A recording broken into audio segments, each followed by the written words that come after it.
جب ابن ملجم نے حضرت علی رضی اللہ تعالی عنہ کو زخمی کر دیا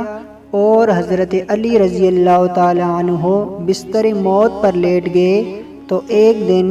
حضرت علی رضی اللہ تعالی عنہ کے بیٹے حضرت حسن رضی اللہ تعالی عنہ روتے ہوئے آئے،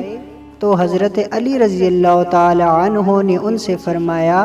اے میرے بیٹے، مجھ سے 4 اور پھر مزید 4 باتیں یاد رکھو۔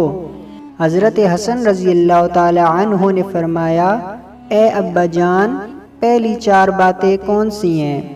تو حضرت علی رضی اللہ تعالی عنہ نے فرمایا، سب سے بڑی دولت عقل کی دولت ہے، سب سے بڑا فقر حماقت ہے، سب سے بڑی وحشت خود پسندی ہے، اور سب سے اچھی صفت خوش اخلاقی ہے۔ تو حضرت حسن رضی اللہ تعالی عنہ نے فرمایا، اے ابا جان، دوسری 4 باتیں کون سی ہیں؟ تو حضرت علی رضی اللہ تعالی عنہ نے فرمایا، بے وقوف آدمی کی صحبت سے بچتے رہنا، کیونکہ وہ تمہیں نفع پہنچانا چاہے گا مگر نقصان پہنچائے گا، اور جھوٹے شخص سے کبھی دوستی نہ کرنا،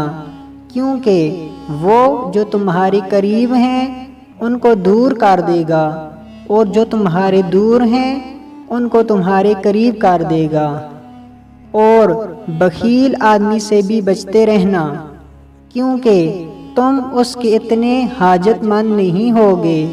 جتنا وہ تمہارا حاجت مند ہوگا، اور وہ تمہیں چھوڑ کر بیٹھ جائے گا۔ اور برے آدمی کی صحبت سے بھی بچتے رہنا، کیونکہ وہ تمہیں چند پیسوں کی عوض بیچ دے گا۔